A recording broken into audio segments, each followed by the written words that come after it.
وتلك الأمثال نضربها للناس لعلهم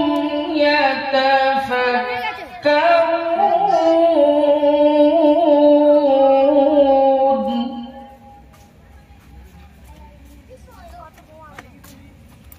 هو الله الذي لا إله إلا هو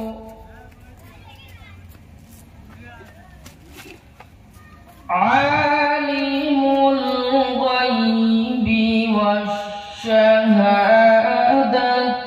هو الرحمن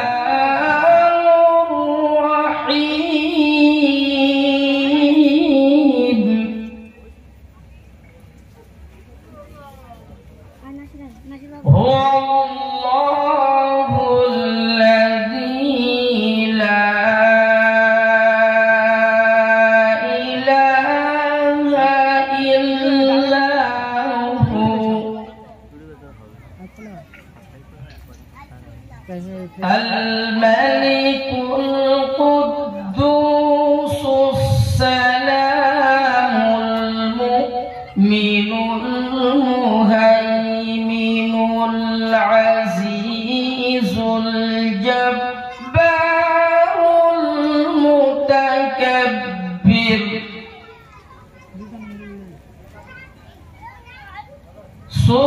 سبحان الله عما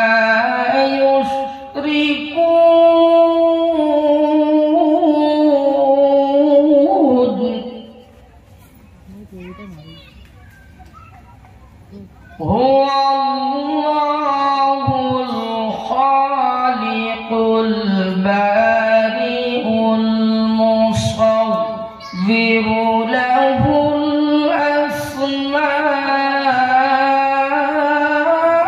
الأسماء الحسنى يسبح له ما في السماوات والأرض وهو العزيز الحكيم صدق الله العظيم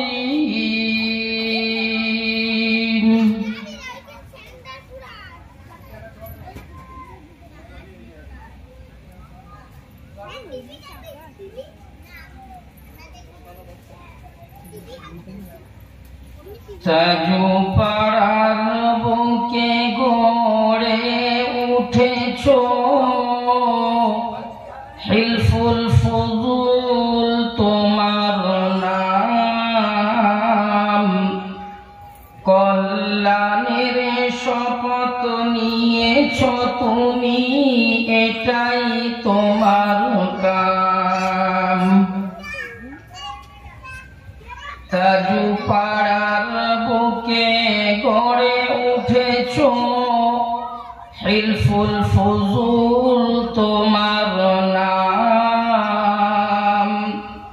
কল্যাণের শপথ নিয়েছো তুমি এটাই তোমার কাম অন্যায় অত্যাচারকে দূর করে জ্বালাবে দিনের আলো শরীয়তের হুকুম আহকামকে বাসবে সবাই ভালো মদ জুয়া গাঁজা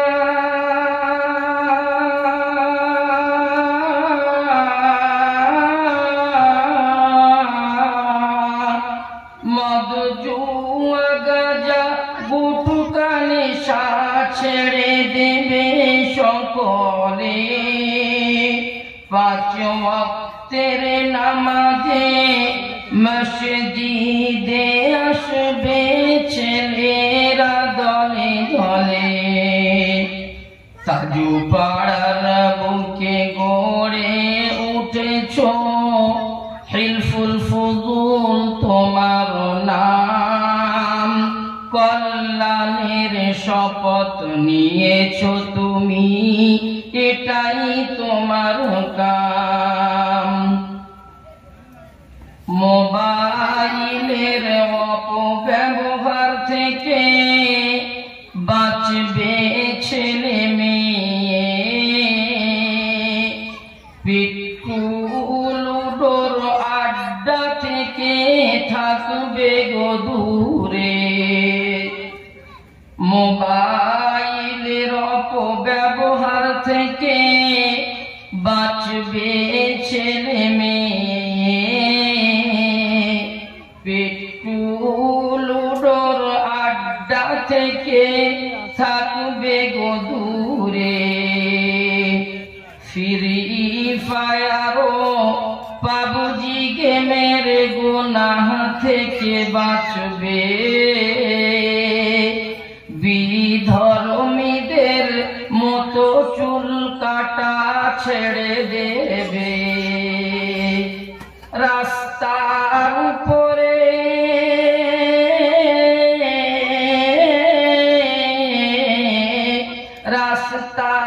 উপরে মা বোনেরা বসে থাকবে না, নারী পুরুষ একই সাথে গোসল করবে না। তাজু পাড়ার বুকে গড়ে উঠেছ হিলফুল ফুজুল তোমার নাম। কল্যাণের শপথ নিয়েছ তুমি, এটাই তোমার কাম। এই পাড়াতে বিদ্যমান আছে সপ্তগ্রাম মার্কাজ, তাবলীগের কাজ বন্টন করে গড়ে সুস্থ সমাজ। এই পাড়াতে বিদ্যমান আছে সপ্তগ্রাম মার্কাজ, তাবলীগের কাজ বন্টন করে গড়ে সুস্থ সমাজ। দিনের উপরে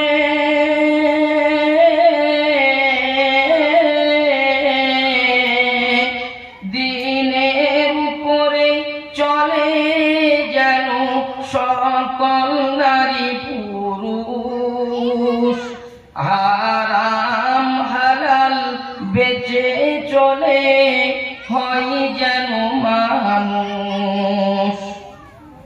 এই মার্কাজে গড়ে উঠেছে বাচ্চাদের মক্তব, শেখানো হয় দ্বীনি শিক্ষা আর দেওয়া হয় তারবিয়ত। এই মার্কাজে গড়ে উঠেছে বাচ্চাদের মক্তব, শেখানো হয় দ্বীনি শিক্ষা, দেওয়া হয় তারবিয়ত। হিলফুল ফুজুল,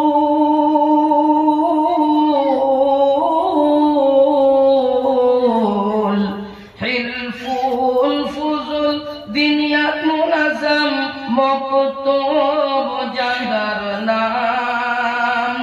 ওগো খোদা বাড়িয়ে দিও মক্তবের মাকাম। তাজু পাড়ার বুকে গড়ে উঠেছ হিলফুল ফুজুল তোমার নাম। কল্যাণের শপথ নিয়েছ তুমি, এটাই তোমার কাম। এই বাচ্চারা ভবিষ্যতে সুন্দর সমাজ গড়বে, দিনের উপরে সমাজকে আগে নিয়ে যাবে।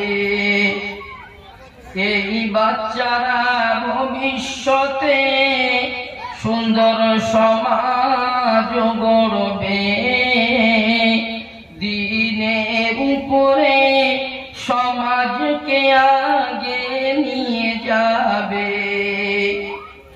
তাই বলি ও যুবকেরা, এসো দিনের পথে, দিন প্রতিষ্ঠা করার জন্য চলি সাথে সাথে। আমাদের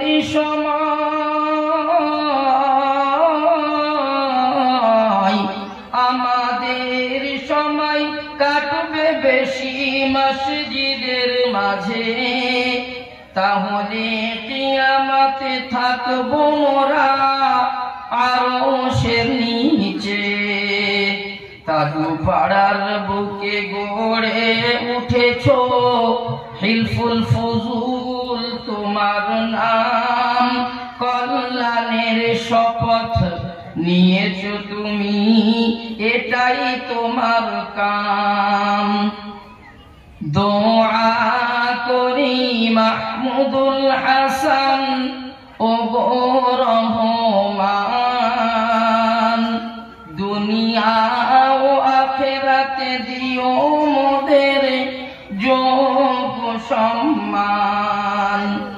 দোয়া করি মাহমুদুল হাসান ও গো রহমান, দুনিয়া ও আখিরাতে দিও মোদের যোগ্য সম্মান। জান্নাতুল ফিরদাউস,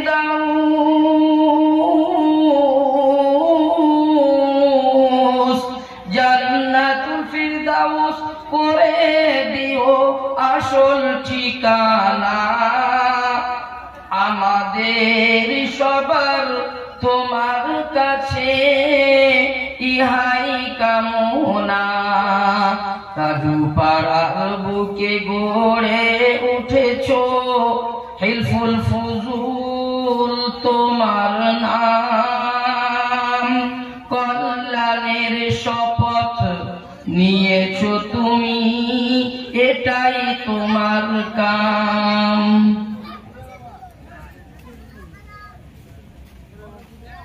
কেটে কি দেখবো? ও লাইভটা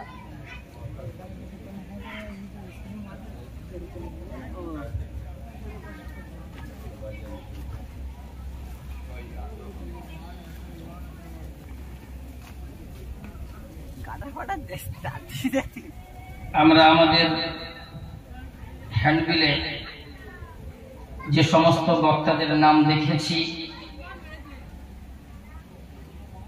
কেউ কেউ এসে গিয়েছেন, কেউ কেউ রাস্তাতে আসছেন। নির্ধারিত যে সময় আসে ইনশাআল্লাহ প্রত্যেকটা বক্তা সেই সময়ে উঠবেন। বক্তার কথা শ্রোতার চাহিদা অনুযায়ী হয়। আমি তো ঘরের লোক, ফাঁকা মাঠেও যা বলবো, ভরা থাকলেও তাই বলবো।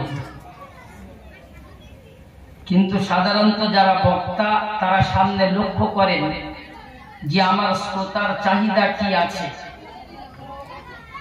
এজন্য যত দূর পর্যন্ত মাইকের আওয়াজ যাচ্ছে, আমরা আমাদের ব্যক্তিগত প্রয়োজন সেরে যত তাড়াতাড়ি পারি আমাদের জন্য যে বসার জায়গা করা হয়েছে সেই জায়গাতে চলে আসি।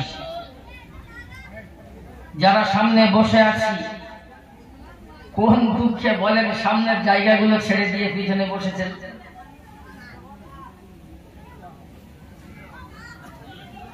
মানুষ যখন বেদনায় থাকে, পেরেশানি থাকে, তখন সে আলাদা থাকার চেষ্টা করে।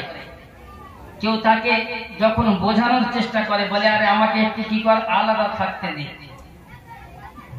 তো আপনাদের সবাইকে এইরকম পেরেশানিতে আছেন যে পিছনের দিকে বসতে হবে। মসজিদেও সারাদিন বলতে হবে ভাই আগের কাতার পুরো করো, আগের কাতার পুরো করো, পিছনে বসো না। তো সেই জলসার মজমাতে আসবেন, তাহলে সেখানে কি পিছন থেকে বসুন, তাহলে পরবর্তীতে যারা আসবে আপনাদের মাথার উপরে, ঘাড়ের উপরে, পিঠির উপরে তারা পা দিয়ে আসুক, এটাই আপনারা চান। ये आयत तो हजारों बार सुनिएছি, इन्नल्लाहा ला युगय्यिरु मा बिकौमिन हत्ता युगय्यिरु मा बिअनफुसिहिम। যতক্ষণ পর্যন্ত কোন জাতি, কোন গোত্র, কোন কওম নিজে থেকে নিজে পরিবর্তনের চেষ্টা না করে, আল্লাহ তাআলা কোনদিন তাদেরকে পরিবর্তন করাবেন না। এরপরেও আর কিছু বলার নেই। হযরত মাওলানা জয়নুল আবেদিন সাহেবের একটা ছোট্ট ঘটনা বলি আপনার। রমজানের আগে কচুয়া মোল্লাপাড়ার ভিতরে চেরা বাগানে জলসা হয়েছিল।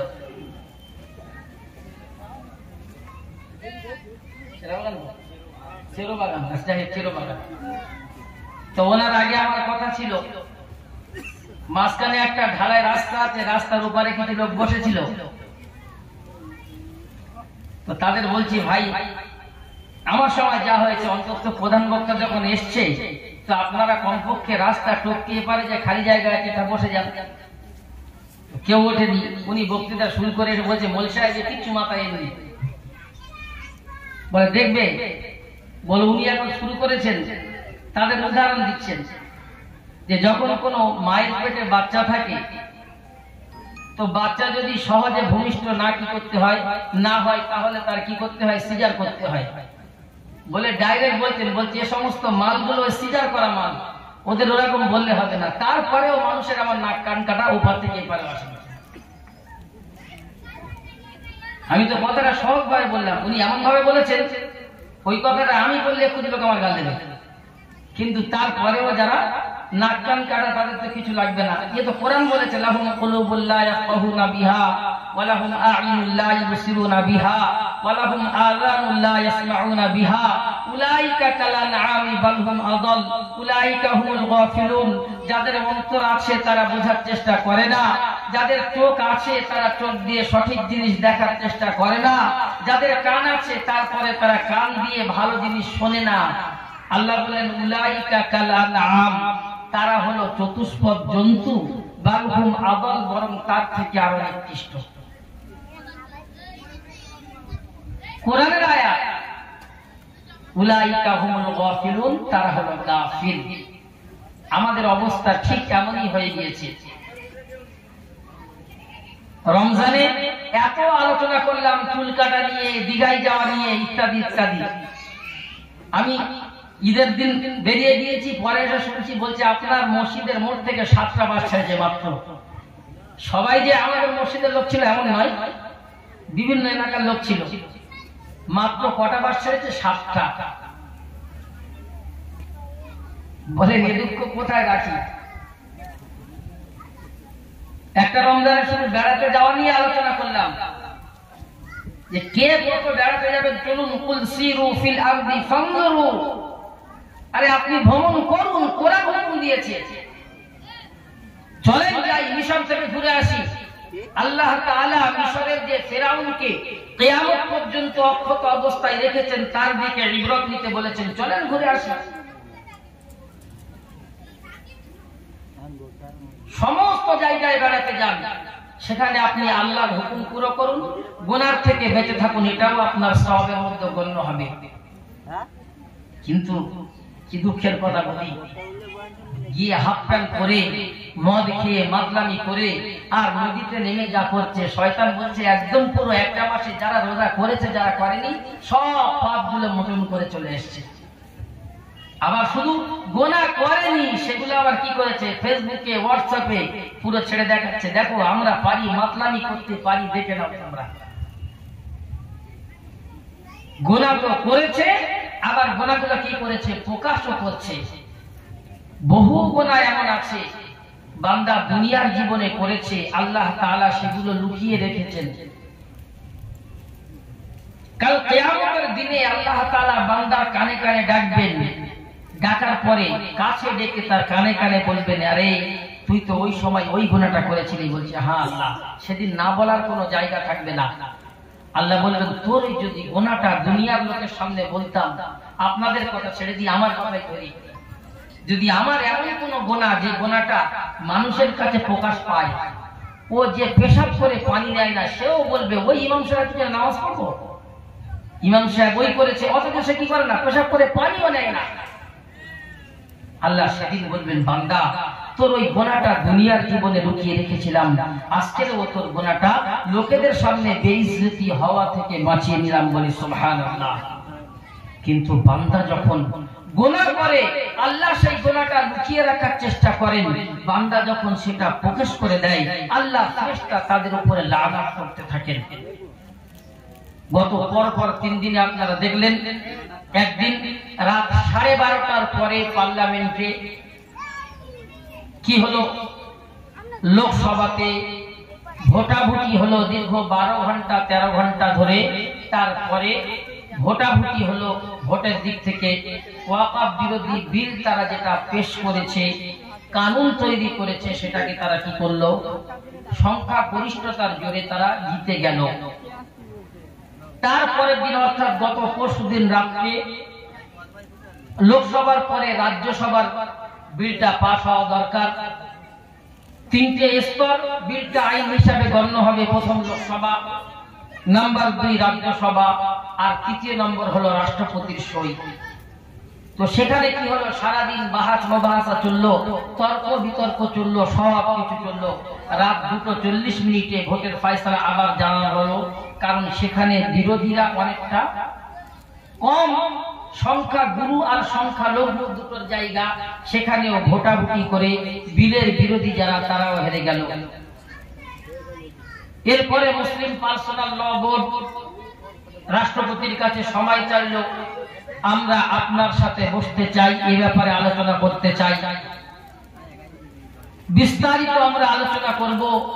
রাষ্ট্রপতি মুসলিম পার্সোনাল ল বোর্ডের সেই সময় হওয়ার আগে আগে তিনি বিলে সই করে দিলেন, অর্থাৎ বিলটা আজ থেকে আইন কানুন হিসাবে পুরো ভারতবর্ষের উপরে লাগু হয়ে গেল।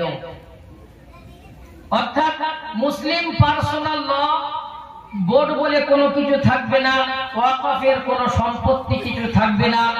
সরকার, কেন্দ্র সরকার থেকে তাদের যে নির্বাচিত নির্ধারিত তারা যেমন ভাবে পরিচালিত করতে চাইবে, ঠিক সেইভাবে চলতে থাকবে, সেইভাবে চলবে। তারা সেই জায়গাটা তৈরি করে দিয়েছে, যেখানে এই যে বোর্ড হবে, বোর্ডের মধ্যে অমুসলিম থাকবে। আপনি স্মরণ করুন যে সরকার মুসলমানদের রাস্তাতে 10 মিনিট নামাজ পড়ার সুযোগ দেয় না। রামনবমীতে হবে, অন্যান্য কোনো সময় হবে, অথবা হোলির সময় মুসলমানের মসজিদকে ঘিরে রাখে বা রাখতে দেয়। যে সরকারের মধ্যে না লোকসভাতেও একজন কোনো এমপি মুসলিম আছে, না কোনো রাজ্যসভাতে একজন মুসলিম এমপি আছে, তারা বলছে কি, আমরা মুসলমানের কল্যাণের জন্য এই বিল নিয়ে এসেছি। এর থেকে দুঃখজনক পরিস্থিতি আর কিছু নেই। আমাদের কথা পরে বলছি, আগে সেই পরিস্থিতিটা বলি। নাম্বার 2, ইতিপূর্বে আমরা দেখেছি সিএএ কানুন হওয়ার সময়, 3 তালাক বিল কানুন হওয়ার সময় আমাদের পশ্চিমবঙ্গে আমরা জানি আমাদের সরকার হলো মুসলিম দরদি, তবে সরকারের ভিতরে ঘুঘুর বাসা ঢুকে আছে, এখানেও আরএসএস পরিচালিত। সে সময় কয়েকটা মুসলিম এমপিও পার্লামেন্টে যায়নি। বর্তমান সময়ে আমাদেরও কটা মুসলিম এমপি, মুসলিম নয়, কটা এমপি, 4 জন থেকে 5 জন এমপি, তারাও ভোটদান থেকে বিরত ছিল। কেউ বলছে আমার পেটে কি ব্যথা হয়েছে, সেখানে তার পার্লামেন্টে উপস্থিত থাকা বাধ্যতামূলক করেছে। কেউ বলছে আমি সেলাইনে ডুবেছিলাম, সেখানে কারো যাওয়ার সময় হয়নি। আজকে তারা রামনবমীর মিছিলে ছিল। এমনকি আমাদের কতগুলো বাঁদর মুসলমান নেতা, তারাও রামনবমীতে সম্প্রীতি সাম্প্রদায়িক সম্প্রীতি দেখাতে গিয়ে তারা উপস্থিত ছিল, অথচ মুসলমানের দ্বারা তাদের কোনো জায়গা নেই। এর কারণ কি? যতক্ষণ পর্যন্ত আমরা মুসলমানরা কোনো ইউনিটি, মুসলমানের কোনো কমিউনিটি না থাকবে এমন হবে। আর মুসলমান যতক্ষণ পর্যন্ত তারা প্রকৃত মুসলমান না হবে, তো মুসলমানের অবস্থা এইরকম হতে থাকবে। আপনি যত দৌড়াদৌড়ি করুন আর যত লাফালাফি করুন না কেন, এইরকম হবে। বিল তো পাস হয়ে গিয়েছে, আমরা দেখেছি ইতিপূর্বে সরকারের পক্ষ থেকে একটা বিল পাস হয়েছিল, কৃষক বিল। সেই কৃষক বিলটা সরকার ঘোষণা করেছিল, সেখানেও তারা তাদের গায়ের জোরে, ক্ষমতার জোরে তারা পাস করিয়ে নিয়েছিল। সরকার সেখানে ঘোষণা করেছিল এতে কৃষকদের জন্য উপকার আছে, কিন্তু যারা কৃষক তারা চিন্তা ভাবনা করলো এতে কোনো উপকার নেই, বরং কৃষকদের জন্য ক্ষতি। তারা লাগাতার ধর্ণা আন্দোলন প্রস্তুতি শুরু করলো। তাদের মধ্যে বহু মানুষ দুনিয়া থেকে বিদায় নিল। ফলস্বরূপ পরবর্তীতে সরকার কৃষক বিল ফিরিয়ে নিতে বাধ্য হলো। আমরা মুসলমান, মুসলমানের ইতিহাস আর আমাদের সামনে নেই। 1947 সালের 15ই আগস্ট ভারতবর্ষ স্বাধীনতা হয়েছে আমরা জানি, কিন্তু অতি দুঃখের বিষয় স্বাধীনতার পর থেকে এত বছর পেরিয়ে যাওয়ার পরে পর্যন্ত আমরা মুসলিম অধ্যুষিত এলাকাগুলোতে, মুসলিম পরিচালিত স্কুলগুলোতেও এখনো পর্যন্ত স্বাধীনতার প্রকৃত ইতিহাস তুলে ধরিনি বা তুলে ধরার চেষ্টাও করিনি।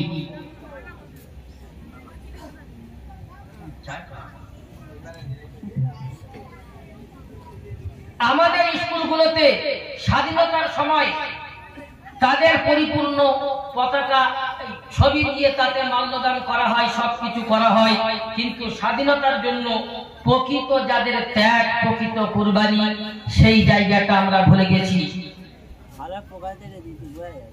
আমরা লোকসভার অধিবেশনে দেখেছিলাম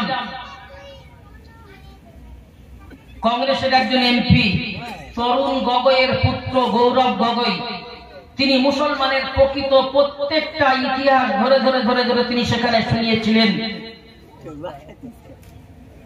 এমনকি হযরত মাওলানা হুসাইন আহমদ মাদানী রহমাতুল্লাহ আলাইহির নাম শুনিয়েও তিনি সেখানে বলেছিলেন, এই যে জাতি যারা তাদের সবকিছু ত্যাগ বা বিসর্জন দিতে তৈরি, তাদের সাথে এইরকম ব্যবহার কেন? আর আমাদের অবস্থা হলো, আমরা যারা মুসলমান, চাই সে নামাজি হই বা বেনামাজি অথবা পার্টির নেতা নেত্রী যাই হই না কেন, আমাদের মধ্যে স্বাধীনতার ইতিহাসের বিন্দু মাত্র জ্ঞান নেই। কারণ আমাদের সমাজে মূর্খতা আর মূর্খতা, মূর্খতার অন্ধকারে আমরা একেবারে ডুবে রয়েছি। অথচ কোরআনে কারীমের প্রথম পড়া হলো ইকরা,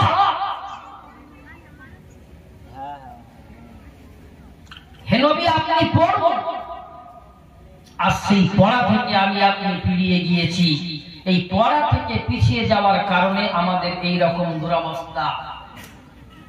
যতক্ষণ পর্যন্ত মুসলমান তার স্বীয় জায়গাতে ফিরে না আসবে, ততক্ষণ পর্যন্ত মুসলমানের এইরকম ভাবে প্রতিনিয়ত লাঞ্ছিত, বঞ্চিত, অপমানিত, নির্যাতিত, পদদলিত, নিষ্পেষিত হতে হবে। কেউ উঠতে পারবে না। যে মুসলমান ইসলামের জন্য দিন দিতে প্রস্তুত ছিল, যে মুসলমান ভারতবর্ষের স্বাধীনতার জন্য জীবন দিতে প্রস্তুত ছিল নয়, বরং জীবন দিয়েছে। দিল্লির চাঁদনি চক থেকে পাকিস্তানের খাইবার লাহোর পর্যন্ত 52,000 গাছ এখনো পর্যন্ত সাক্ষী, যেখানে ওলামায়ে কিরামদেরকে ফাঁসি দেওয়া হয়েছিল। বর্তমান এই যে বিলটা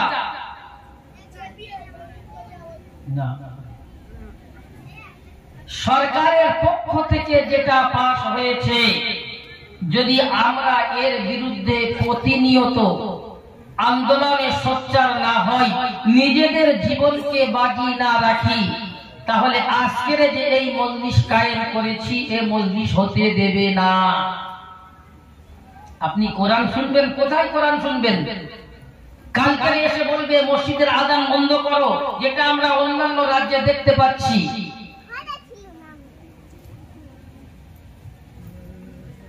এরকম কোন মাহফিল কায়েম করতে দেওয়া যাবে না। আজকে দেখছিলাম উত্তরপ্রদেশে একটা মাদ্রাসা সিল করতে গিয়েছে। এখন তো নেটের যুগ, সবকিছু মানুষ মুহূর্তের মধ্যে চলে আসে। পুলিশ এবং সরকারি পদস্থ অফিসাররা সব সহ গিয়েছে। তো যাওয়ার পর কি ব্যাপার বলতে, না সরকারের পক্ষ থেকে বলা হয়েছে এটা সিল করতে হবে। তা সিলের আপনাদের অর্ডার, কাগজ কি মাদ্রাসার নাম বলুন, মাদ্রাসার নামও বলতে পারে না। যে মাদ্রাসার মোহতামিমকে যখন ডাকা হলো নাম বলুন, তিনি যখন বলছে মাদ্রাসা সম্ভবত রওজাতুস সালিহাত এরকম কিছু একটা বললেন। তো উনি বলছেন এরা সেই কথাটা 4 বার 5 বার 6 বার রিপিট করে করে জিজ্ঞাসা করছে, আদৌ কোনো অর্ডার কোনো কিছু নেই। গতকাল আমরা দেখেছি 300 বছর পুরাতন একটা কবরস্থান ভেঙে গুড়িয়ে দিয়েছে। এ তো যেখানে বিজেপি শাসিত এলাকা সেখানে তো এইরকম অবস্থা হচ্ছে, আর হিন্দু অধ্যুষিত এলাকাগুলোতেও এইরকম অবস্থা হচ্ছে। আজকের আমাদের যিনি প্রধান বক্তা, বনগার ওপারে বর্তমান থাকেন দুর্গাপুরে, ইনি আমাকে দুপুরবেলা ফোন করলেন, সন্ধ্যাবেলা ফোন করলেন, বলেন বাবু এখনো পর্যন্ত বেরোতে পারিনি, আমাদের দিকে অবস্থা খুব খারাপ। 2-3 জায়গায় যদিও কোর্টের কানুন হলো, আদেশ হলো এটাই, অস্ত্র শস্ত্র নিয়ে কেউ রামনবমীর মিছিল করতে পারবে না, কিন্তু তারপরেও তারা অস্ত্র নিয়ে মিছিল করেছে আর বেছে বেছে মুসলমানদের উপরে আক্রমণ করেছে। যদি এইরকম পরিস্থিতি হয় তাহলে হয়তো আমি বেরোতে না পারি। তিনি বেরিয়ে আসছেন যদি, আলহামদুলিল্লাহ। তো আমার বলার বক্তব্য হলো, আপনি কোরআন কোথায় শুনবেন বলুন? যদি আপনার কোরআন শোনার জায়গাটাই না দেয়, এজন্য যারা বসে আছে প্রত্যেকে নিয়ত করি নিজেদের কোরআনকে বাঁচানোর জন্য, শরীয়তকে বাঁচানোর জন্য নিজের জীবন দিতে হলো, দেব ইনশাআল্লাহ। তৈরি আছি সবাই? শুধু ইনশাআল্লাহ বলে শেষ করে দিলে হবে না।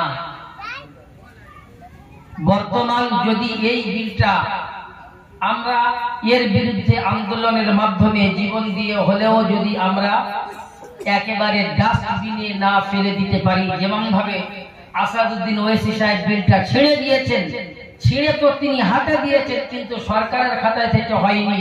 যদি আমরা প্রতিবাদের মাধ্যমে যদি এগুলো বিলটাকে বাতিল না করতে পারি, তো তাহলে মুসলমানের কোনো অস্তিত্ব থাকবে না।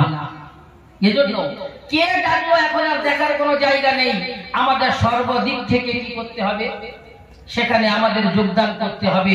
নিজ দায়িত্ব মনে করে যেমন নিজে যাব, অপর সবাইকে ডেকে নিয়ে যেতে হবে। আগামীকাল সকাল 9:30 খাপুর মোড় থেকে 9টায় খাপুর থেকে নিয়ে সংগ্রামপুর পর্যন্ত যে প্রতিবাদের মিছিল হয়েছে সেখানে আমরা সমবেত হব। আগামী 10 তারিখে জমিয়তে উলামায়ে হিন্দের ডাকে দুপুর 12টা থেকে মৌলানি ময়দানে যে প্রতিবাদ সভা ডাকা হয়েছে সেখানে উপস্থিত হই। দরকার পড়লে দিল্লি পর্যন্ত আমরা পৌঁছাবো, কিন্তু বিলকে আমরা প্রতিহত করব ইনশাআল্লাহ। যদি এই বিলকে প্রতিহত করতে না পারি তাহলে আমাদের কোরআন শোনার জায়গাও বন্ধ হবে, নামাজ পড়ার জায়গাও বন্ধ হবে। অনেকে মনে মনে খুব আনন্দ হচ্ছে, তাহলে কি আর হুজুর তো ডাকতে আসতে পারবে না, নামাজ পড়তে যাবো না, খুব মজা হবে। কিন্তু যখন পিঠের চামড়া গুঁড়ো করবে তারা দেখবে না কি নামাজি তার ধরে মারি এক ডাকতে মেরে যাবে। এর নাম কি? এ চেক করে দেখো, ব্যাস এর ব্যবস্থা করে দাও। আজকে সত্যিকারের ইসলামকে সব থেকে বেশি ক্ষতি করেছে কারা জানেন? আমাদের মতো কিছু মানুষ যারা সব দিকে হ্যাঁ, যাদের সিফাতটা হলো মুনাফিকের মতো। এজন্য আমার ভাইয়ের আল্লাহ তাআলা কোরআনে কারিমে শুনিয়েছেন পরিপূর্ণ ইসলাম ওয়ালা হতে, ঈমান ওয়ালা হতে।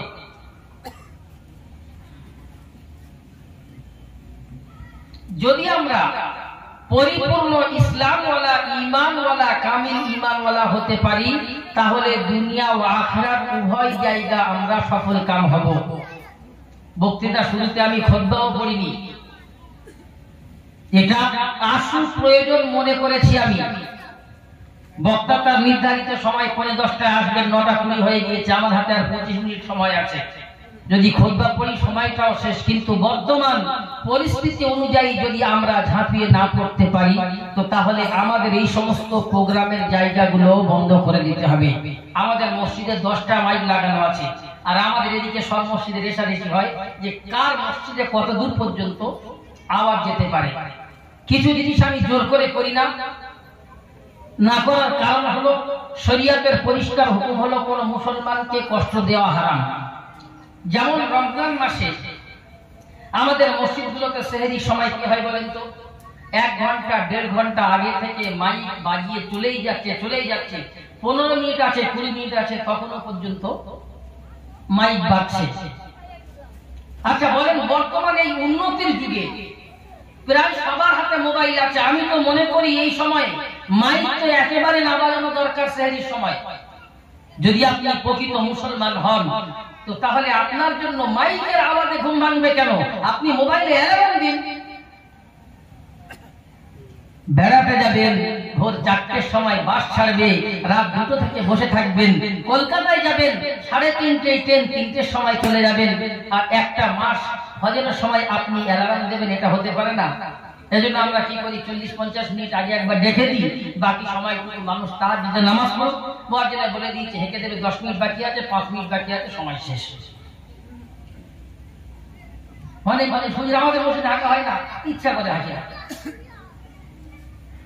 ওই রকম ফজরের আযান, আমি প্রথমে এখানে আসি তখন ওয়াক্তের সাথে সাথে আযান হতো, আবার 20 মিনিট আগে হেঁকে দেবে নামাজের আর 20 মিনিট বাকি আছে। মানুষের ঘুমগুলো নষ্ট করা। যদি কেউ মানুষ তাহাজ্জুদ পড়ে তো সে তাহাজ্জুদের সময় উঠবে, একবার আযান দেবে, আযানের পরে ফজরের সুন্নাত ছাড়া তো আর নামাজ নেই, তাহলে ফের 20 মিনিট কেন হাঁটবো? ওই জন্য ফজরের আযান করেছি 8 ঘন্টা আগে। যদি কোনো মানুষ রাত্রে তাহাজ্জুদ পড়ে ঘুমাতে চান তো তিনি দেরি করে উঠতে পারেন, আর যদি কেউ মনে করেন আমি শেষ রাত্রে তাহাজ্জুদ পড়বো, তিনি মসজিদে চলে আসুন। মসজিদে তো আমরা গেটের তালা বন্ধ করি না। শরিয়ত প্রত্যেকটা জিনিস আমাদের বোঝার জন্য দিয়েছে, একটু বোঝার চেষ্টা করি। যেমন আজকে বসেছি, বলেন এখানে যতগুলো আমাদের মসজিদের মুসল্লি আছে, এই বসার জন্য আমি তো মনে করি আমার এই 10 বছরে এত বলা বলেছি, আমার মতো এরকম ইমাম সাহেব একটা বলেই যে এত মুসল্লিদের বলে বসা হোক, চলা হোক, জুতো রাখা হোক, গাড়ি রাখা হোক, কিন্তু আমাদের অবস্থা বলে তুমি যা বলবে বলো, একান দিয়ে শুনবো, কান দিয়ে বের করে দেবো। এই অবস্থা থেকে আমাদের কি ফিরে আসতে হবে?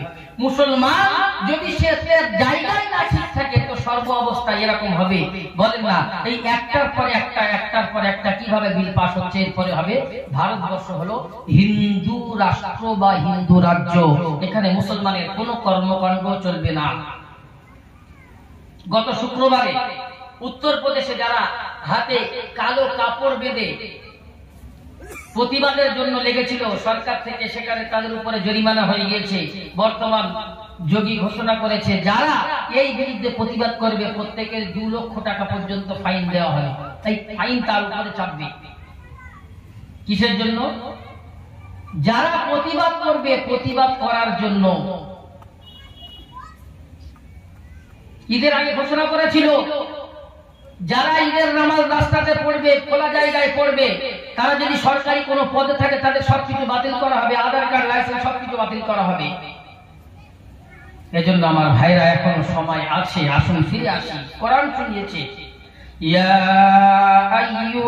আইয়ুহাল্লাযীনা আমানু দুখুলু ফিস-সিলমি কাফা ওয়া লা তাত্তাবিউ খুতুওয়াতিশ শাইতান ইন্নাহু লাকুম আদুউম মুবিন। আল্লাহু আকবার। আল্লাহ তাআলা শোনালেন, হে ঈমানদার বান্দারা, উদখুলু ফিস-সিলমি কাফা, তোমরা ইসলামের মধ্যে এমন ভাবে প্রবেশ করো যেটা তোমাদের জন্য যথেষ্ট হয়ে যায়। ওয়ালা তাত্তাবিউ খুতুওয়াতিশ শাইতান, তোমরা শয়তানের পদাঙ্ক অনুসরণ করো না, শয়তানের মত পথ তরিকাকে নিজের জিন্দেগিতে এনো না। শয়তান যে রাস্তা তোমাদেরকে দেখাবে সেই রাস্তাকে তোমরা আঁকড়ে ধরো না। ইন্নাহু লাকুম আদুউম মুবিন, কেননা শয়তান হলো তোমাদের প্রকাশ্য দুশমন।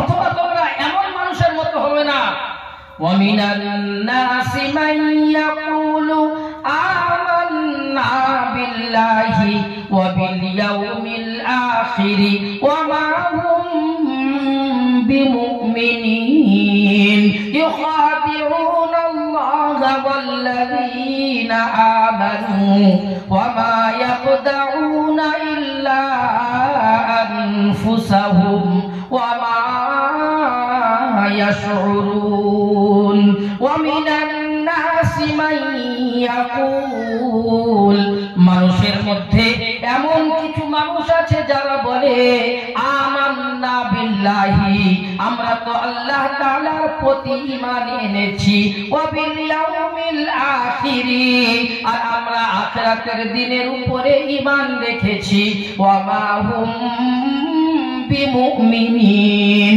আল্লাহ তাআলা বললেন অথচ তারা কিন্তু আল্লাহর প্রতি ঈমান আনেনি। আমাদের মধ্যে বহু মুসলমান এমন আছি যারা তো আমরা বলি আমরা মুসলমান, কোন সময় নামাজ পড়তে যাই, অথচ নামাজ পড়ার জন্য যা কিছু প্রয়োজন সেটাও আমাদের জিন্দেগিতে নাই। আমরা দুনিয়ার ক্ষেত্রে কোথায় মাথা দিই, কোথায় পা দিই, কোথায় চলাচল করি একবারও খেয়াল করি না। আমি যে কথাটা বলছি এ কথাটা ইসলাম অনুযায়ী না, ইসলাম বিরোধী। আমি যে জায়গায় চলছি এ জায়গাটা ইসলাম অনুযায়ী না, ইসলাম বিরোধী, এটাও একবার আমরা ভাবি না।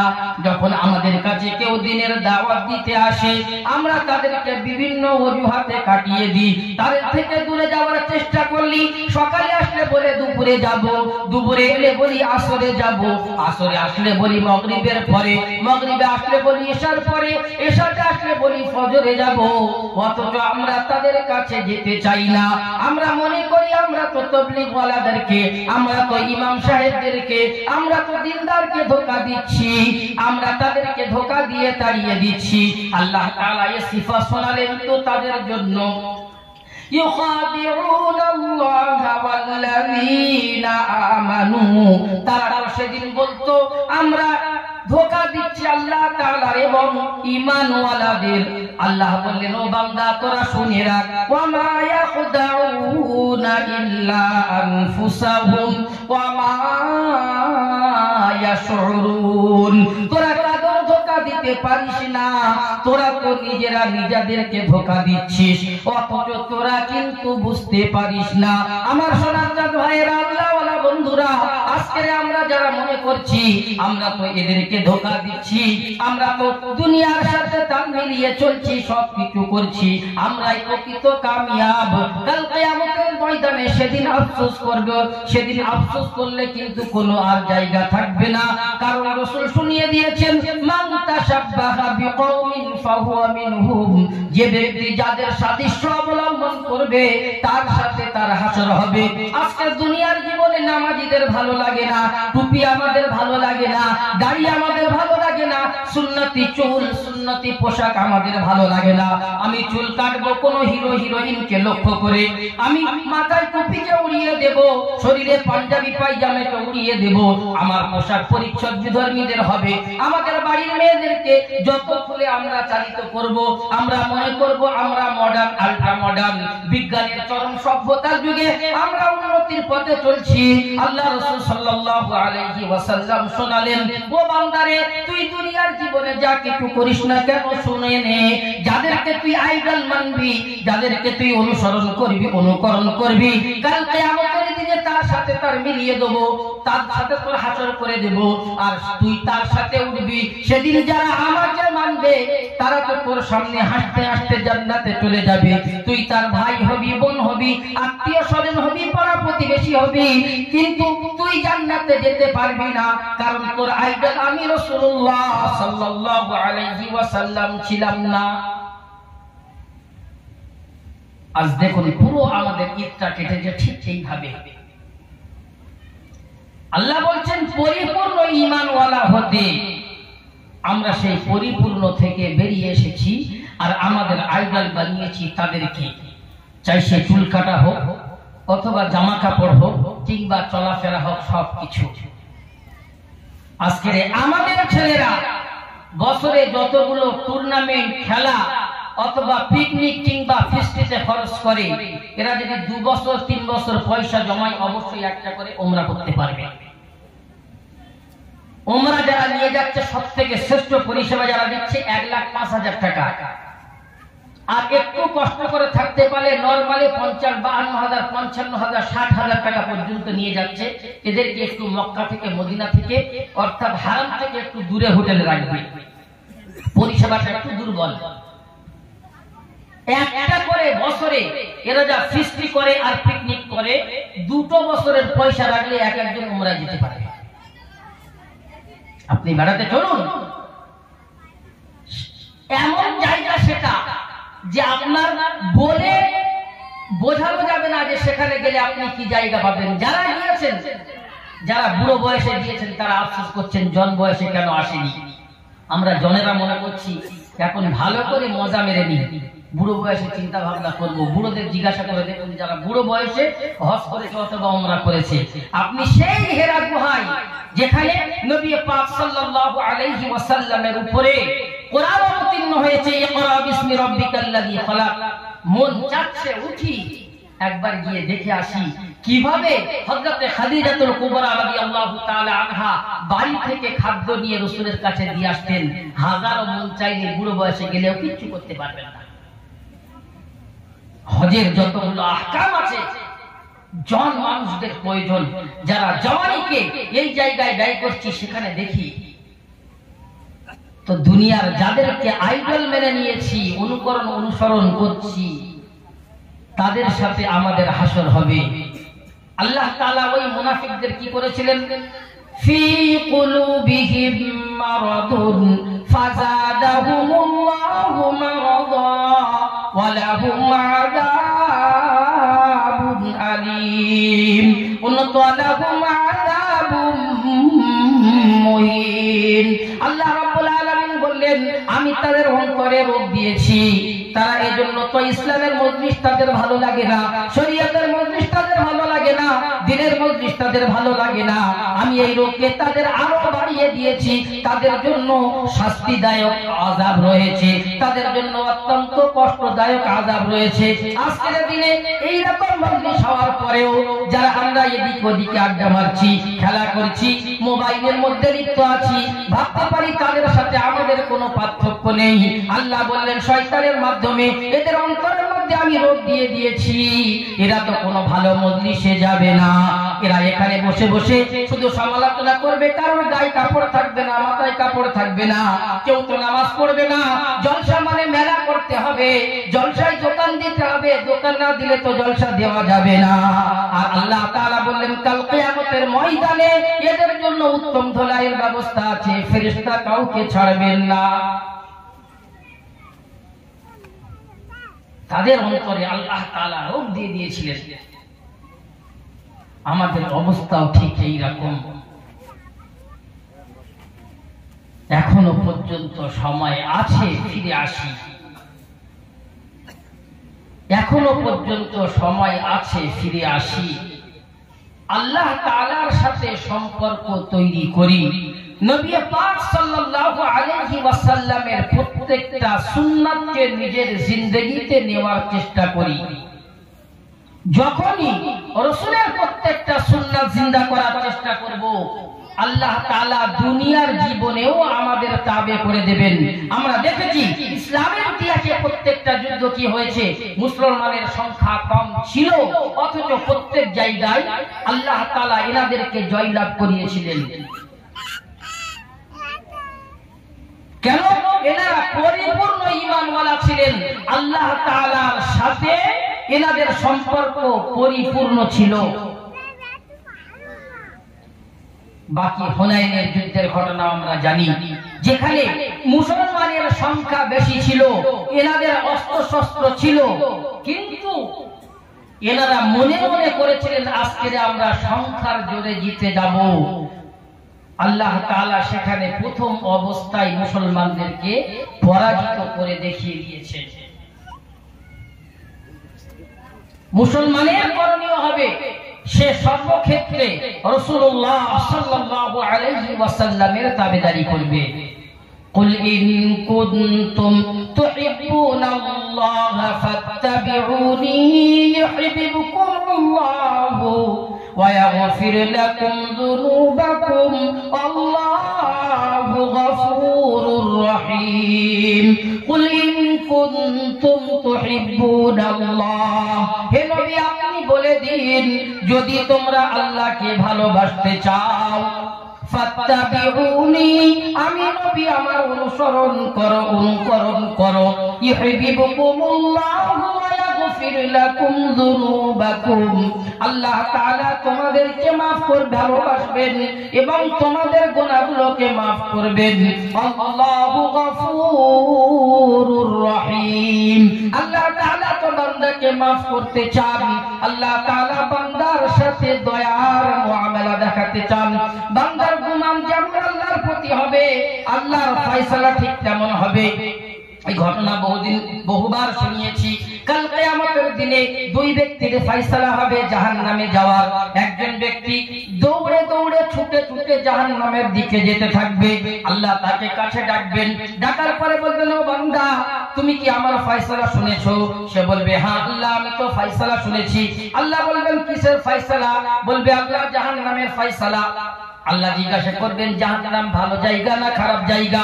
ওই ব্যক্তি বলবে, আল্লাহ জাহান্নাম তো খারাপ জায়গা। আল্লাহ বলবেন, তাহলে তুমি ছুটছো কেন? ও বান্দা বলবে, আল্লাহ দুনিয়ার বুকে শুনেছিলাম তুমি তো বান্দার প্রতি অসীম দয়ালু, বান্দার সাথে তুমি দয়া করো। দুনিয়ার জীবনে তোমার হুকুম মানতে পারিনি, কিন্তু আজকে মনে করলাম তোমার একটা হুকুম মানি, যদি এই মানার কারণে তুমি আমাকে maaf করে দাও। এজন্যই আল্লাহ আমি তো ছুটে ছুটে জাহান্নামের দিকে যেতে চাচ্ছি। আল্লাহ রাব্বুল আলামিন বলবেন, ও বান্দা তুমি আমার প্রতি এত ভালো ধারণা পোষণ করো, অতএব আমি এই তোমার ধারণা পোষণ করার জন্য আমি তোমাকে maaf করে দিলাম এবং তোমাকে আমি জান্নাতের ফয়সালা করে দিলাম। অপর এক ব্যক্তি হবে যাকে আল্লাহ তাআলা ফয়সালা করবেন জাহান্নামের। সে এক পা দুপা এগোবে আর একবার করে পিছন দিকে তাকাবে, আবার এক পা দুপা এগোবে আবার পিছন দিকে তাকাবে। আল্লাহ তাআলা তাকেও কাছে ডাকবেন, ডাকার পরে বলবেন, হে বান্দা আমি তোর ফয়সালা করেছি জাহান্নামে যাওয়ার, তুই কি যাস না কেন? সে বলবে, আল্লাহ দুনিয়ার জীবনে শুনেছিলাম তুমি তো মায়ের থেকে শতাধিক গুণে 70 গুণ তার থেকে বেশি ভালোবাসো। ওগো আল্লাহ দুনিয়াতে মা যখন বাচ্চাকে ছেড়ে দেয়, বাচ্চা এক পা দুপা করে আগে এগোতে থাকে আর পিছন দিকে একবার করে তাকাই, যদি মা একবার তাকে কাছে ডেকে নেয় বাচ্চা গিয়ে মায়ের কোলে গিয়ে চলে যায়। ওগো আল্লাহ আমি শুনেছি তুমি তো মায়ের থেকে অনেক অনেক বেশি বান্দাকে ভালোবাসো, এজন্য আমি এক পা দুপা করে এগিয়ে যাচ্ছি আর তোমার দিকে ফিরে তাকাচ্ছি। তুমি একবার ডাকলে আমি তোমার কাছে ফিরে আসবো, কারণ তুমি তো মায়ের থেকে বেশি বান্দার প্রতি দয়া করো। আল্লাহ রাব্বুল আলামিন ওই বান্দাকেও বলবেন, তুমি আমার প্রতি এত ভালো ধারণা পোষণ করো। সে বলবে, হ্যাঁ আল্লাহ। আল্লাহ তাকেও ফয়সালা করবেন, যাও তোমাকে আমি জাহান্নাম থেকে maaf করে দিয়ে তোমাকে আমি জান্নাতের ফয়সালা করে দিলাম।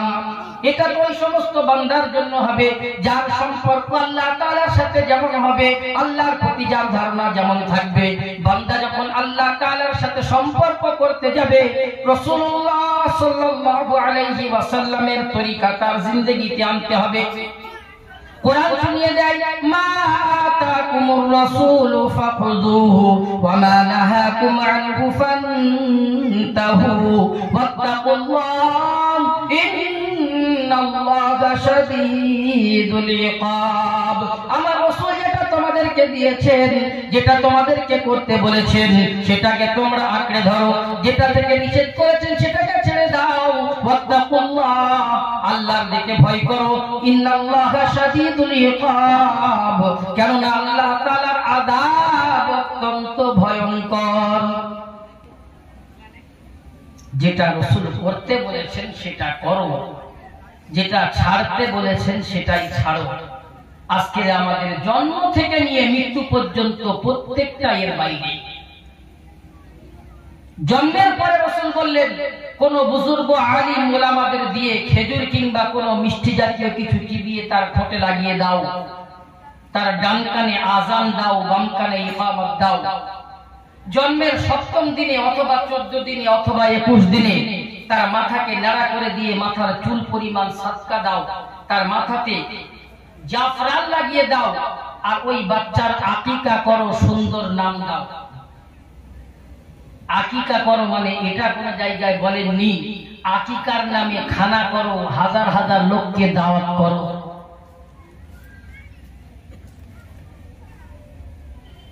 বর্তমানে আকিকা হচ্ছে, আকিকায় গরু কিনে আনছে, গরুর গোশত লোক কুটুমদের মধ্যে যতজনকে দাওয়াত করেছে কুলাবে না বলে আবার গোশত কিনে এনে কি করছে, তার সাথে মিশিয়ে আবার কি হচ্ছে যে চলো মানুষদেরকে দাওয়াত করে খাওয়াতে হবে।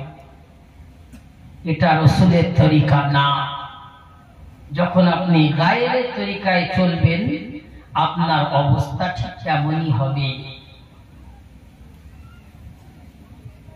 এজন্য বললাম জন্ম থেকে নিয়ে মৃত্যু পর্যন্ত সব আমলগুলো, মৃত্যুর পরেও যা হচ্ছে, তেল পানির যে প্রথা উঠেছে আল্লাহু আকবার কাবীরা, তার কি প্রয়োজন সেটা জিজ্ঞাসা করে না।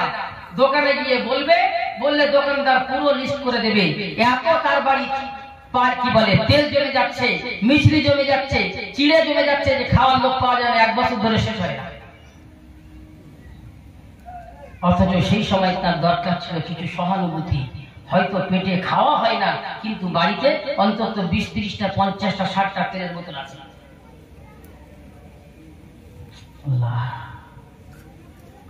এটা রাসূলের তরিকা নয়। যেটা করতে বলেছেন করো, যেটা ছাড়তে বলেছেন ছাড়ো, এটাই হলো রাসূলের তরিকা। রাসূল পরিষ্কার শুনিয়ে দিয়েছেন, তারাকতু ফীকুম আমরাইন লান তাদিল্লু মা তামাসসাকতুম বিহিমা কিতাবাল্লাহি ওয়া সুন্নাত রাসূলিহি। তারাকতু ফীকুম আমরাইন, আমি তোমাদের কাছে দুটো জিনিস ছেড়ে যাচ্ছি, লান তাদিল্লু মা তামাসসাকতুম বিহিমা, যতক্ষণ পর্যন্ত এই দুটোকে তোমরা আঁকড়ে ধরবে কোনোদিন তোমরা পথভ্রষ্ট হবে না, কোনোদিন তোমরা গোমরা হবে না, কোনোদিন তোমরা পথচ্যুত হবে না। নাম্বার 1 কিতাবুল্লাহ, আল্লাহ তাআলার কিতাব, ওয়া কুরআনুল কারীম, ওয়া সুন্নাত রাসূলিহি, আর রাসূল সাল্লাল্লাহু আলাইহি ওয়াসাল্লামের সুন্নাত। যার জীবনে সুন্নাত যত বেশি থাকবে এ বান্দা ততটা আল্লাহ তাআলার নৈকট্য লাভ করবে। কোন বান্দা সে প্রকৃত মুমিন কিনা চেনার একটা বড় আলামত হলো সে সুন্নাতের বেশি বেশি অনুরাগী হবে, সুন্নাত তার জিন্দেগিতে থাকবে। একজন নিজেকে যদি দাবি করে আমি বড় আলিম, আমি বড় মুফতি, আমি বড় হাজী, আমি বড় পীর সাহেব, আর যদি তার জিন্দেগিতে সুন্নাতের আমল না থাকে ভাবতে হবে সে ভণ্ড। সুন্নাত যার জিন্দেগিতে যত থাকবে আল্লাহ তাআলার সে তত নিকটবর্তী হবে। যার জিন্দেগি সুন্নাত থেকে যতটা দূরে থাকবে আল্লাহ তাআলার সাথে তার সম্পর্ক ততটা কম থাকবে, আল্লাহ তাআলার পর্যন্ত পৌঁছাতে তার ততটাই অসুবিধা হবে। সাহাবায়ে কেরাম রিদওয়ানুল্লাহি তাআলা আলাইহিম আজমাইন তাদের পুরো জীবনটা সুন্নাতের উপরে পরিচালিত করেছেন। এজন্য তারা কোনো কিছুর পরোয়া করেননি। আমার বিবি বেজার হবে, বাচ্চা নারাজ হবে, বাবা আমার থেকে মুখ ফিরিয়ে নেবে, বন্ধু বান্ধব দূরে চলে যাবে, যার কোনো অসুবিধা নাই, কিন্তু আমার রাসূল আমার উপরে বেজার হবেন না, অসন্তুষ্ট থাকবেন না, এই জিন্দেগি আমার করতে হবে। এর আগে শুনিয়েছি পাঞ্জাবে একটা মাজার আছে, স্টেশনটার নাম হলো সারহিল, বুজুর্গের নাম হলো মুজাদ্দিদ আল ফিসানি রাহমাতুল্লাহ আলাইহি। মুজাদ্দিদ আল ফিসানি রাহমাতুল্লাহ আলাইহি মৃত্যুর আগে বাড়িওয়ালাদেরকে ওসিয়াত করে যাচ্ছেন। ওসিয়াত মানে হলো মৃত্যুর আগে মানুষ লোকেদেরকে যেটা বলে যায় এটা করো বা এটা করো না। কেউ বলে আমার জানাজা অমুকজন পড়াবে, আমার এই মালগুলো অমুক জায়গায় দেবে, ইত্যাদি ইত্যাদি। উনি ওসিয়াত করে যাচ্ছেন যে আমি মারা যাওয়ার পরে যদি আমার মেয়ের কোনো সন্তান হয় তাহলে ওই সন্তান মানে পুত্র সন্তান হয়, তাকে নিয়ে গিয়ে আমার কবরের উপরে পেশাব করিয়ে দিয়ে আসবে। ওনাকে জিজ্ঞাসা করা হলো আপনি এমন কথা কেন বলছেন? মুজাদ্দিদ আল ফিসানি রাহমাতুল্লাহ আলাইহি বলেন আমি আমার জানা মতে রাসূলুল্লাহ সাল্লাল্লাহু আলাইহি ওয়াসাল্লামের যতগুলো সুন্নাত আছে প্রত্যেকটা সুন্নাত আমি পালন করার চেষ্টা করেছি, আমি ইচ্ছাকৃত কোনো সুন্নাতকে কোনোদিন ছাড়িনি, আমার জানা মতে একটাও কোনো সুন্নাত ছাড়িনি।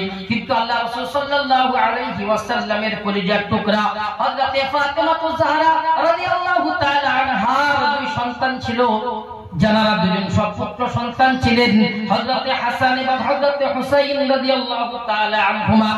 রাসূল সাল্লাল্লাহু আলাইহি ওয়াসাল্লাম অনেক সময় নামাজ পড়তেন, তার আদরের দুই নাতি কাঁধের উপরে উঠতেন, পিঠের উপরে উঠতেন, রাসূল চলছেন, তারা দুজন থেকে দুই দিক থেকে গিয়ে নানাকে জড়িয়ে ধরেছেন, নানা কোলে করে নিয়েছেন। আল্লাহ রাসূল সাল্লাল্লাহু আলাইহি ওয়াসাল্লাম ওই বাচ্চাদেরকে কোলে নিতেন। হযরত হাসান হুসাইন রাদিয়াল্লাহু তাআলা আনহু নানার কাপড়ে পেশাব করেছিলেন। আমার রাসূল সাল্লাল্লাহু আলাইহি ওয়াসাল্লামের মেয়ের ছেলে তার শরীরে পেশাব করেছে, কিন্তু আল্লাহ তাআলা আমার তো মেয়ে দিয়েছেন, কিন্তু ওই মেয়ের থেকে কোনো ছেলে জন্মগ্রহণ করেনি। অতএব আমি এই সুন্নাতটা নিজের জিন্দেগিতে পালন করতে পারিনি। আমি মারা যাওয়ার পরে যদি মেয়ের কোনো ছেলে হয়, তাহলে ওই ছেলেকে নিয়ে গিয়ে কবরে পেশাব করিয়ে আসবে। কাল কিয়ামতের দিনে আমি আল্লাহ তাআলার কাছে বলবো, আল্লাহ জীবদ্দশায় তুমি আমার নাতি দাওনি, অর্থাৎ মেয়ের ছেলে দাওনি বলে হয়তো সে আমার শরীরে পেশাব করেনি। এজন্য আমি তাদেরকে ওসিয়াত করে এসেছি, আমি মারা যাওয়ার পরে যেন কবরে পেশাব করে। ওগো আল্লাহ, রাসূলের ওই সুন্নাতটা জিন্দা করার জন্য জীবিত অবস্থায় আমল করতে পারিনি, কিন্তু মৃত্যুর পরে যেন আমল হয় তার জন্য আমি ওসিয়াত করে রেখে এসেছি। আর আমরা আমাদের নিজেদের জিন্দেগিতে সুন্নাত তো দূরের কথা, কত ফরজের জ্বলানি গেড়ে দিচ্ছি। কত ফরজ নয়, শত শত ফরজের। আজকে যারা আমরা এখানে বসে আছি, আমাদের মধ্যে কতজন যে এশার নামাজ পড়িনি আল্লাহ ভালো জানেন।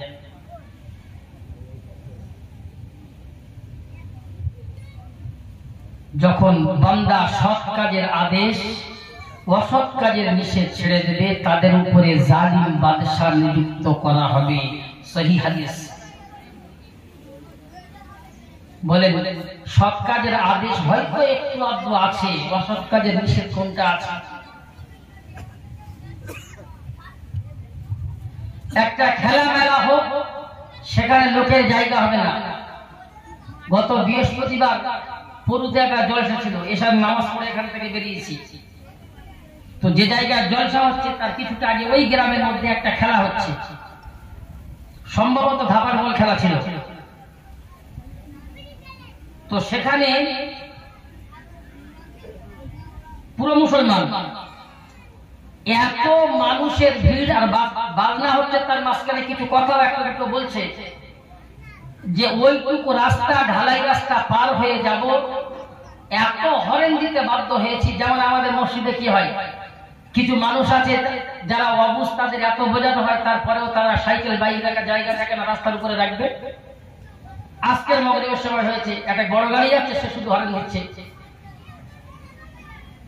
তো এত মানুষের ভিড় যে সেখানে ওইটুকু বাইক নিয়ে যাওয়াটা এতটা কষ্টকর হয়ে গিয়েছে। এদিকে পুকুর, এদিকে মাঠ, আর জলসার মজমায় সেখানে গিয়ে দেখছি যদি খুব বেশি হয় 100 লোক হবে না, 50-60 জন হবে। সব আমাদের এই অবস্থা। এখানটায় কালকে বল খেলা হোক না, আমাদের পাড়ার মেয়ে মধ্যে কেউ বাদ যাবে না।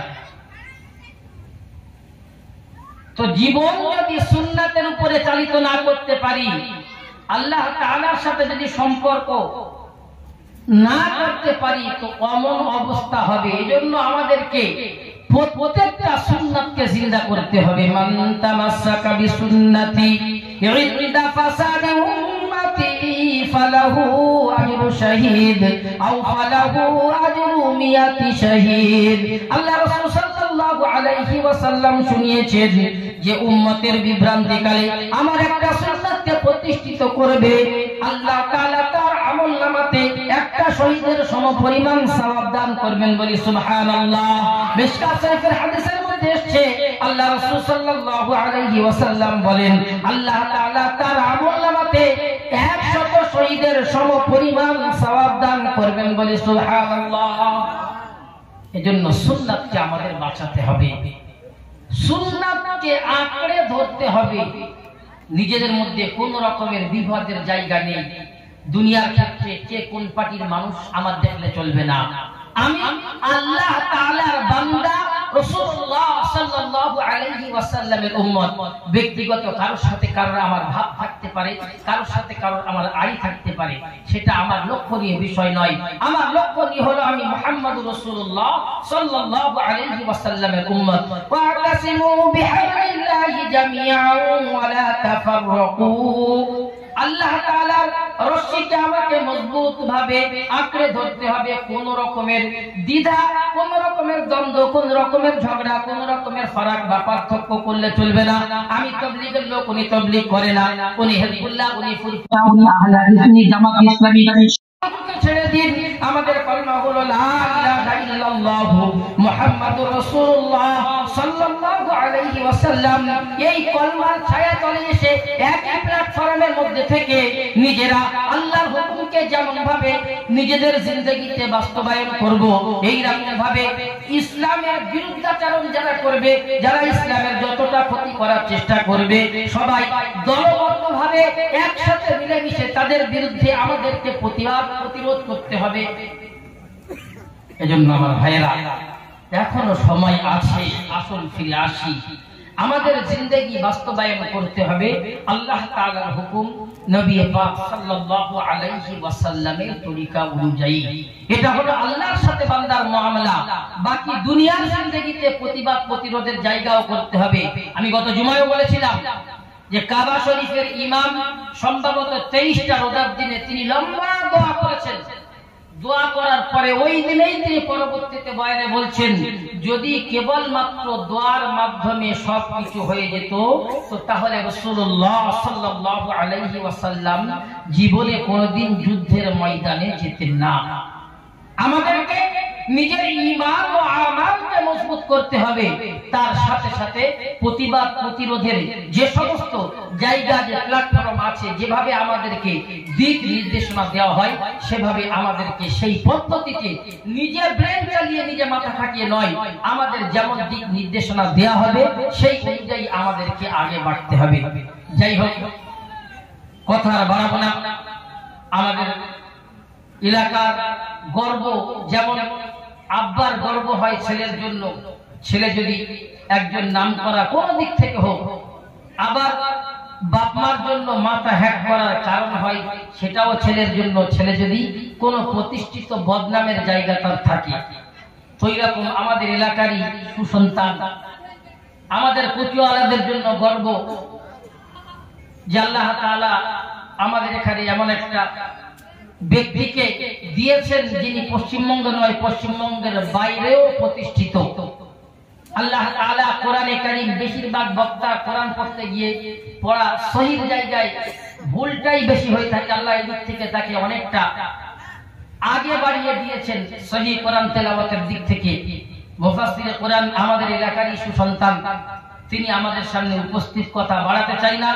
যারা সামনের জায়গাগুলো খালি রেখেছে, শুরুতে বললাম কি দুঃখে রেখেছে সেটাও বলেন, যে কারোর যদি দিদি মরে গিয়েছে, প্রেমিকা হাতছাড়া হয়ে গিয়েছে, অথবা দিদায় বেড়াতে গিয়েছিলাম, ঠিক মতো এনজয় করতে পারিনি, এই জন্য দুঃখ হচ্ছে, তাহলে আপনি পিছনে পড়তে পারেন।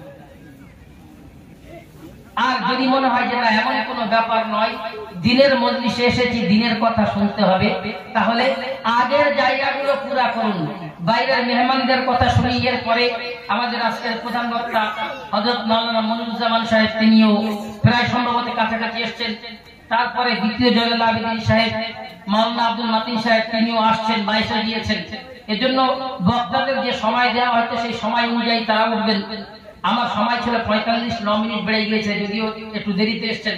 এজন্য আমরা এখন আমাদের এলাকারই সন্তান হযরত মাওলানা হাফিজুর আলম মাসুদি সাহেবের থেকে তার জ্ঞান করব, সুমধুর কণ্ঠে কথাগুলো শুনবো। আসল শোনা নয়, শোনার পরে নিজেদের জীবনে বাস্তবায়ন করবো ইনশাআল্লাহ। আল্লাহ তাআলা আমাদের সকলকে একতাবদ্ধতার সাথে একই প্ল্যাটফর্ম থেকে আল্লাহর হুকুম, নবী পাক সাল্লাল্লাহু আলাইহি ওয়াসাল্লামের তরিকা নিজেদের জীবনে বাস্তবায়ন করে অপরের পর্যন্ত পৌঁছানোর তৌফিক দান করুন।